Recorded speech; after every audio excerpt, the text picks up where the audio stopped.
നെയ്യാറ്റിൻകരയിലെ വിവാദമായ ഈ സമാധി സ്ഥലം പൊളിക്കുമോ? ഇന്ന് നിർണായകമായ തീരുമാനമുണ്ടാകുമെന്നാണ് അറിയാൻ കഴിയുന്നത്. കുടുംബം എന്തിനാണ് ഇത്രമാത്രം പിടിവാശി നടത്തുന്നത്?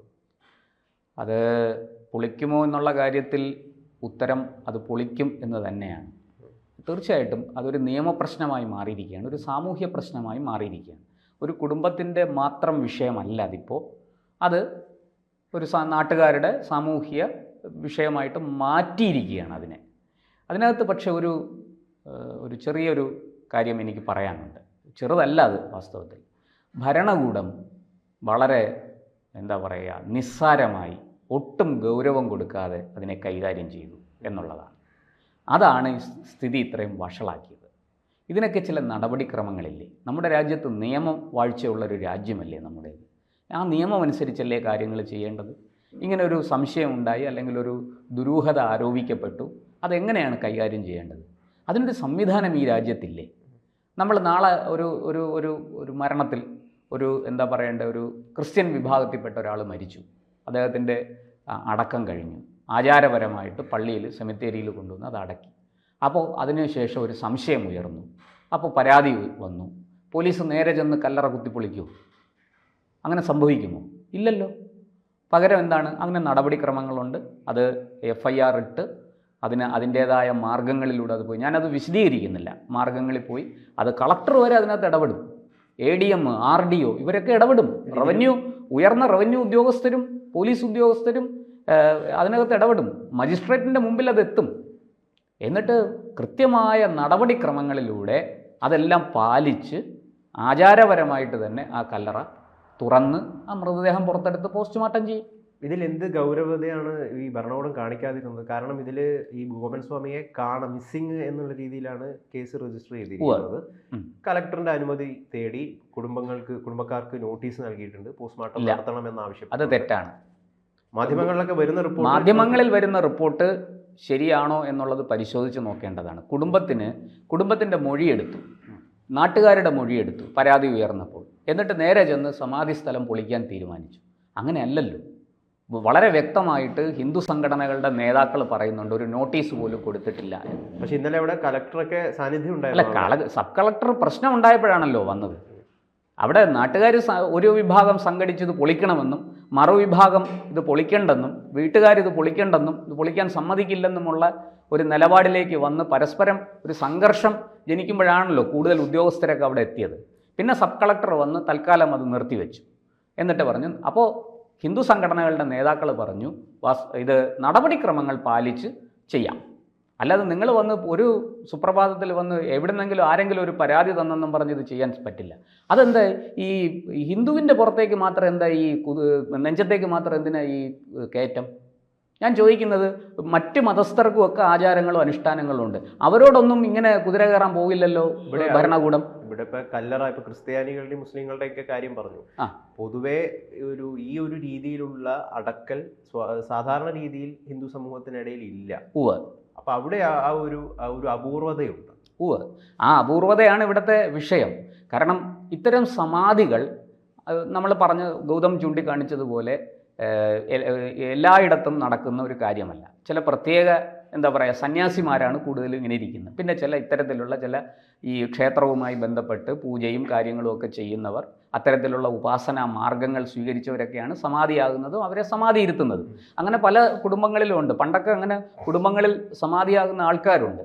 അവർ പറയും, ഞാൻ എൻ്റെ ശരീരം ഉപേക്ഷിച്ച് കഴിഞ്ഞാൽ, അവരതിന് പറയുന്നത് മരിച്ചു എന്ന് പോലുമല്ല, എൻ്റെ ഭൗതിക ശരീരത്തെ ഉപേക്ഷിക്കുന്നു എന്നാണ്. അതൊരു സങ്കല്പമാണ്. നമ്മൾ രാജാവ് നാട് നീങ്ങിയാ പറയുന്നത്, മരിച്ചാൽ നമ്മൾ പറയുന്നത് നാട് നീങ്ങി എന്നാണ്, അല്ലേ? അപ്പോൾ അതുപോലെ മുസ്ലിങ്ങളിലും ക്രിസ്ത്യാനികളിലും ഒക്കെ ഇപ്പോൾ ഒരു ബിഷപ്പ് കാലം ചെയ്തു എന്നാണ് പറയുന്നത്, അല്ലെങ്കിൽ കർദിനാൾ കാലം ചെയ്തു എന്നാണ് പറയുന്നത്. ചത്തു എന്നാരും പറയാറില്ല, മരിച്ചു എന്നാരും പറയാറില്ല. നമ്മൾ പത്രങ്ങളിൽ പോലും വാർത്ത കൊടുക്കുമ്പം വളരെ ശ്രദ്ധിക്കും.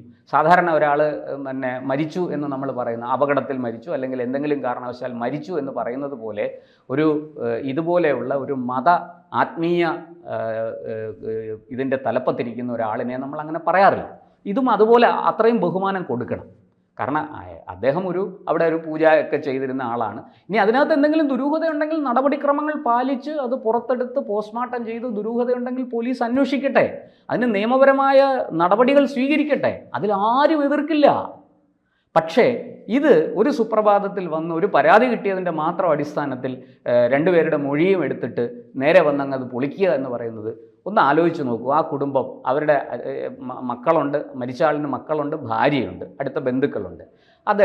അവർ വളരെ ആചാരപൂർവ്വം വിശ്വാസത്തോടു കൂടി അച്ഛൻ സമാധിയായി എന്ന് സങ്കല്പിച്ചാണ് അതവിടെ സമാധി മണ്ഡപം കെട്ടി സമാധി ഇരുത്തിയത്. അവരുടെ വിശ്വാസത്തെ മാനിക്കണ്ടേ? അവരുടെ വിശ്വാസത്തിന് ഗൗരവമൊന്നുമില്ലേ? അതിന് വിലയില്ലേ ഈ നാട്ടിൽ? അപ്പോൾ അതൊന്നുമല്ല ഇവിടുത്തെ പ്രശ്നം. ഇത് ഹിന്ദുക്കളാണല്ലോ, നമുക്ക് സാരമില്ല, കുഴപ്പമൊന്നുമില്ല, ഇതാണോ മനോഭാവം? അത് അംഗീകരിക്കാൻ കുറച്ച് പേർക്ക് ബുദ്ധിമുട്ടുണ്ട് എന്ന് പറയുന്നത് നമ്മൾ തള്ളിക്കളയേണ്ട കാര്യമൊന്നുമല്ല. തീർച്ചയായിട്ടും നടപടിക്രമങ്ങൾ പാലിച്ച് അതിന് അർഹിക്കുന്ന ഗൗരവം കൊടുത്തുകൊണ്ട് ചെയ്യട്ടെ. സ്വാഗതം, നമ്മളെല്ലാവരും അതിൻ്റെ ഒപ്പം നിൽക്കും. പിന്നെ ഈ പ്രദേശത്ത് നമ്മളീ പറയുന്ന ഈ ഗോപൻ സ്വാമി, അത് മണിയനെന്നും അദ്ദേഹത്തെ വിളിക്കാറുണ്ട്, ഇവർ ഹിന്ദു നാടാർ വിഭാഗത്തിൽപ്പെട്ടവരാണ്. ഇവർ കുറേ വർഷങ്ങൾക്ക് മുമ്പ്, ഏതാണ്ട് 10-30 വർഷങ്ങൾക്ക് മുമ്പ് ഈ പ്രദേശത്ത് വന്ന് ഇത്രയും സ്ഥലം വാങ്ങി അവിടെ വീടൊക്കെ വെച്ച് താമസിക്കുന്നവരാണ്. അവർക്ക് അവിടെ ഒരു അമ്പലമുണ്ട്.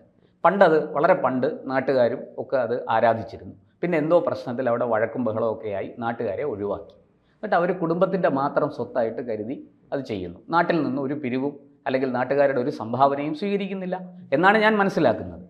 ഇനി നാട്ടുകാരുടെ സംഭാവന സ്വീകരിക്കുന്നെങ്കിൽ തീർച്ചയായിട്ടും ആ അമ്പലം നാട്ടുകാർക്ക് വിട്ടുകൊടുക്കണം. ഇവിടെ ഇപ്പോൾ പൊതുസമൂഹത്തിനിടയിൽ ഈ മകൻ സനന്ദനൻ, രാജസേനൻ, അങ്ങനെ 2 മക്കളാണ്. ഈ മക്കൾക്കെതിരെ വലിയ രീതിയിലുള്ളൊരു വിമർശനങ്ങൾ പൊതുസമൂഹത്തിനിടയിൽ വരുന്നുണ്ട്.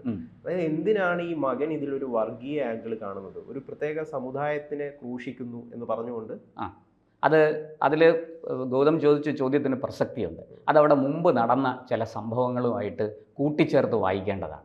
ഈ പ്രദേശം വഴിമുക്ക് ബാലരാമപുരം എന്ന് പറയുന്ന സ്ഥലം എനിക്ക് നന്നായിട്ട് അറിയാം, വ്യക്തിപരമായിട്ട് തന്നെ അറിയാം. അവിടെയൊക്കെ മുമ്പ് പല മതപരമായ പ്രശ്നങ്ങളും സംഘർഷങ്ങളും ഒക്കെ നടന്ന സ്ഥലങ്ങളാണ്. ഇപ്പോൾ അതിലേക്കൊന്നും ഞാൻ പോകുന്നില്ല. പക്ഷെ ചില ആൾക്കാരുടെ മുഷ്ക് അവിടെ ഉണ്ട് എന്ന് പറയാതിരിക്കാൻ നിർവാഹമില്ല. ആ മുഷ്ക് ഇങ്ങനെ ഒരു കാര്യത്തിലേക്ക് എടുക്കണ്ട എന്നാണ് നമുക്ക് പൊതുവേ പറയാനുള്ളത്. രാജ്യത്ത് നിയമമുണ്ട്, നിയമം എല്ലാവർക്കും ഒരുപോലെയാണ്, എല്ലാവരും നിയമം പാലിക്കാൻ ബാധ്യസ്ഥരാണ്. അവിടെ വന്ന് ബഹളം കൂട്ടി ഞങ്ങളിവിടെ വലിയ ഞാൻ ആ വീഡിയോയിലൊക്കെ കണ്ടു, വലിയ മതസൗഹാർദ്ദം നിലനിൽക്കുന്ന പ്രദേശം, അവിടെ ഒരു മതസൗഹാർദ്ദവും ഇല്ല. എത്ര വർഗീയ ലഹളകൾ അവിടെ നടന്നിട്ടുണ്ടെന്നുള്ളത് FIR ഉണ്ട് ബാലരാമപുരം പോലീസ് സ്റ്റേഷനിൽ, എടുത്തു നോക്കിയാൽ അറിയാം ആരൊക്കെയാണ് അതിലെ പ്രതികളെന്ന്. അതുകൊണ്ട് അവർ മതസൗഹാർദ്ദത്തിൻ്റെ കാര്യമൊന്നും പറയണ്ട, അതൊക്കെ അങ്ങ് കയ്യിൽ വെച്ചിരുന്നാൽ മതി. അവിടെ ഈ പറഞ്ഞതുപോലെ പല കാലത്തും പല സംഘർഷങ്ങളും നടന്നിട്ടുണ്ട്. അത് ഉണ്ടാക്കിയത് ആരാണെന്നും അതിൽ ആരൊക്കെ പ്രതികളായെന്നും ഒക്കെ കൃത്യമായ രേഖകൾ പോലീസിൻ്റെയും മറ്റും കൈവശം ഇരിപ്പുണ്ട്. ശിക്ഷിക്കപ്പെട്ട ആൾക്കാർ ഉൾപ്പെടെയുണ്ട്. ഞാൻ ആ ചരിത്രത്തിലേക്കൊന്നും പോകുന്നില്ല. ഇത് നാട്ടുകാരും ആ കുടുംബവുമായിട്ട് ചില പ്രശ്നങ്ങളുണ്ട്. ഇപ്പോൾ അവർക്ക് ആ ക്ഷേത്രം ആരാധിക്കാൻ കൊടുക്കുന്നില്ല, അവർ കുടുംബത്തിൻ്റെത് മാത്രമാക്കി വെച്ചുകൊണ്ട് അത് മുന്നോട്ട് പോവുകയാണ്. അപ്പോൾ കിട്ടിയ ഒരു അവസരത്തിൽ അവരെ താറടിച്ച് കാണിക്കാനോ അവരെ ഉപദ്രവിക്കാനും ചിലർ ശ്രമിക്കുന്നതായിക്കൂടെ? അങ്ങനെ സംശയിച്ചാൽ കുറ്റം പറയാൻ പറ്റുമോ? ഇല്ല. അപ്പോൾ അങ്ങനെയൊക്കെ ഇരിക്കുന്ന ഒരു സാഹചര്യത്തിൽ ജില്ലാ ഭരണകൂടം എന്ത് ചെയ്യണമായിരുന്നു? കുറച്ചുകൂടെ അവധാനതയോടെ, കുറച്ചുകൂടെ ശ്രദ്ധയോടെ, ജാഗ്രതയോടെ ഈ വിഷയം കൈകാര്യം ചെയ്യണമായിരുന്നു. സൂക്ഷ്മമായി ഇത് പഠിച്ച് ഈ പ്രശ്നത്തിന് നിയമപരമായ പരിഹാരമാണ് ഉണ്ടാക്കേണ്ടിയിരുന്നത്. അവർ എടുത്തു ചാടി വന്ന് പോലീസ് വന്ന് 2 കൂട്ടരുടെ മൊഴിയെടുത്തു, ഒരു പരാതിക്കാരൻ്റെ മൊഴിയെടുത്തു, ഇപ്പുറത്തുനിന്ന് വീട്ടുകാരുടെ മൊഴിയെടുത്തിട്ട് ഇത് പൊളിക്കുക, സമാധി സ്ഥലം പൊളിക്കാൻ ചെല്ലുക. ശരിയാണ്. കഴിഞ്ഞ ദിവസം അവിടെ വലിയ ഇതുമായി പൊളിക്കാൻ വന്നപ്പോൾ വലിയ നാടകീയ രംഗങ്ങളാണ് കണ്ടത്. അതെ അതെ. യഥാർത്ഥത്തിൽ കളക്ടറിന്റെ അനുമതി തേടിയിട്ടാണ് പോലീസ് അവിടെ. അല്ല, കളക്ടർ അനുമതി കൊടുത്തു. ഞാൻ അതാണ് പറഞ്ഞത്, കളക്ടറുടെ അനുമതി മതിയോ? കളക്ടർ എന്താ ചെയ്യേണ്ടിയിരുന്നത്? ഈ കുടുംബത്തിന് ഒരു നോട്ടീസ് കൊടുത്ത് അവരുടെ അഭിപ്രായം ചോദിക്കേണ്ട ആദ്യമേ. എന്താ ഇങ്ങനെ ഒരു പരാതി വന്നിട്ടുണ്ട്, നിങ്ങൾക്ക് എന്താണ് പറയാനുള്ളത്? ശരി, നോട്ടീസ് കൊടുത്തിട്ടുണ്ടെങ്കിൽ ഓക്കെയാണ്. നോട്ടീസ് കൊടുത്തിട്ടുണ്ടെങ്കിൽ ഒരു സംശയമില്ല. തീർച്ചയായിട്ടും അവർക്ക് അത് ആചാരപരമായിട്ട് തന്നെ ആ ഈ സമാധി മണ്ഡപമൊക്കെ പൊളിക്കാൻ സംവിധാനങ്ങളുണ്ടെന്നേ, അതിന് ആചാരപരമായിട്ട് നിയമങ്ങളും അതിൻ്റെ എന്താ പറയുക അനുഷ്ഠാനങ്ങളും ഒക്കെ ഉണ്ട്. അത് ചെയ്ത് അത് പൊളിച്ച് ആ മൃതദേഹം പുറത്തെടുത്ത് അവർ പരിശോധിക്കട്ടെ, പോസ്റ്റ്മോർട്ടം ചെയ്യട്ടെ. പക്ഷേ എൻ്റെ ചോദ്യം, ഈ പോസ്റ്റ്മോർട്ടം കഴിയുമ്പോൾ ഇതിൽ യാതൊരു ദുരൂഹതയുമില്ല, ഇദ്ദേഹം സാധാരണ നിലയ്ക്ക് മരിച്ച ഒരാളാണ് അല്ലെങ്കിൽ ഈ പറഞ്ഞതുപോലെ ശരീരം ഉപേക്ഷിച്ച ആളാണ് എന്ന് തെളിഞ്ഞാൽ എന്താണ് ഇതിന് മറുപടി? ഈ ജില്ലാ ഭരണകൂടം എന്ത് ചെയ്യും? ഈ പരാതിക്കാർക്കെതിരെ കേസെടുക്കുമോ? വാസ്തവത്തിൽ ഈ പരാതിക്കാർക്ക് മതസ്പർദ്ധ ഉണ്ടാക്കാൻ ശ്രമിച്ചു എന്ന് പറഞ്ഞാൽ അവർക്കെതിരെ കേസെടുക്കേണ്ടതല്ലേ? അങ്ങനെയാണെങ്കിൽ അല്ലേ? അത് മാത്രമല്ല, ഈ പൊളിക്കൽ വീണ്ടും തിരിച്ചെടുത്ത് കൺസ്ട്രക്ട് ചെയ്ത് കൊടുക്കുന്നതിന്റെ ഉത്തരവാദിത്വം ജില്ലാ ഭരണകൂടം ഏറ്റെടുക്കണം. കാരണം അത് അവരുടെ ഈ നാട്ടിൽ പൗരന്മാർക്കെല്ലാം ഒരു നിയമമല്ലേ ഉള്ളൂ, ഒരേ നീതിയല്ലേ വേണ്ടത്, തുല്യ നീതിയല്ലേ നടപ്പാക്കേണ്ടത്. അപ്പോൾ ഇതെടുത്തു, ശരി, ഇത് കഴിഞ്ഞു. തിരിച്ച് അതുപോലെ ആ സമാധിയുടെ ചടങ്ങുകളെല്ലാം നടത്തി അനുഷ്ഠാനത്തോടുകൂടി ആചാരങ്ങളോടുകൂടി അത് തിരിച്ച് സമാധി ഇരുത്തു. ഒരു എതിർപ്പുമില്ല ആർക്കും. ആര് ചോദ്യം ചെയ്യാൻ വരും? അങ്ങനെ ചോദ്യം ചെയ്യാൻ വരുന്നവരെ അപ്പം പിടിച്ച് അകത്തിടണം. അതിനുള്ള അധികാരം ജില്ലാ ഭരണകൂടത്തിനുണ്ടല്ലോ. അതാരും ചോദ്യം ചെയ്തിട്ടില്ലല്ലോ. ഇവിടെ ഈ മകൻ പറയുന്നത് ഹിന്ദു ഐക്യവേദി തീരുമാനിക്കും. ഹിന്ദു ഐക്യവേദി എന്താണ് പറയുന്നത് അതനുസരിച്ചിട്ട് നമ്മൾ നിയമ നടപടി സ്വീകരിക്കും. തീർച്ചയായിട്ടും അവരൊരു ഇപ്പം ഈ കുടുംബം ഒറ്റപ്പെട്ട് നിൽക്കുകയാണ്. ചുറ്റുപാടുള്ളവർ ഇതിനെ എതിർത്ത് രംഗത്ത് വന്നിരിക്കുകയാണ്. അപ്പോൾ അവർ സ്വാഭാവികമായിട്ടും ഒരു ഹിന്ദു സംഘടനയുടെ സഹായം തേടി എന്നേ ഉള്ളൂ. അതിനകത്ത് ഹിന്ദു ഐക്യവേദിക്കാർ ഞാൻ മനസ്സിലാക്കുന്നത് ശരിയാണെങ്കിൽ അവരാവശ്യപ്പെട്ടത് നോട്ടീസ് കൊടുത്ത് നിയമപ്രകാരം ഇത് ചെയ്യണം എന്നാണ്.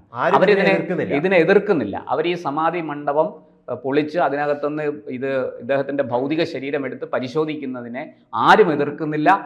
പക്ഷേ അത് നിയമപ്രകാരം നടപടിക്രമങ്ങൾ പാലിച്ചുകൊണ്ട് വേണം. അല്ലാതെ ഹിന്ദുക്കളുടെ നെഞ്ചത്തേക്ക് കയറാൻ വരണ്ട എന്നാണ് ഹിന്ദു ഐക്യവേദിയും പറയുന്നത്. എനിക്ക് ആ അഭിപ്രായം ശരിയാണെന്ന് തന്നെയാണ് തോന്നുന്നത്. എന്തായാലും മകൻ ഇവിടെ ഇത് പൊളിക്കാൻ പാടില്ല എന്ന് പറഞ്ഞിട്ട് വല്ല പിടിവാശി എടുക്കുന്നുണ്ടെങ്കിൽ അതൊന്നും നടക്കില്ല തന്നെയാണ്. അതൊന്നും നടക്കില്ല. അദ്ദേഹം മാതൃക കാണിക്കുകയാണ് വേണ്ടത്, വെല്ലുവിളിക്കുകയാണ് വേണ്ടത്. പൊളിക്കുക, ഇതിൽ യാതൊരു തരത്തിലുമുള്ള ദുരൂഹതയും ഇല്ല എന്ന് തെളിയിച്ചതിന് ശേഷം മറ്റ് നടപടികളിലേക്ക് പോവുക. അതാണ് ചെയ്യേണ്ടത്. അത് ഈ പറഞ്ഞ പോലെ രാജ്യത്ത് നിയമമുണ്ട്. ആ നിയമം എല്ലാവർക്കും ഒരുപോലെയാണ്. അത് പാലിക്കുക തന്നെ വേണം. അത് ഈ ഗോപൻ സ്വാമിയുടെ മക്കളാണെങ്കിലും ഗോപൻ സ്വാമിയുടെ നാട്ടുകാരാണെങ്കിലും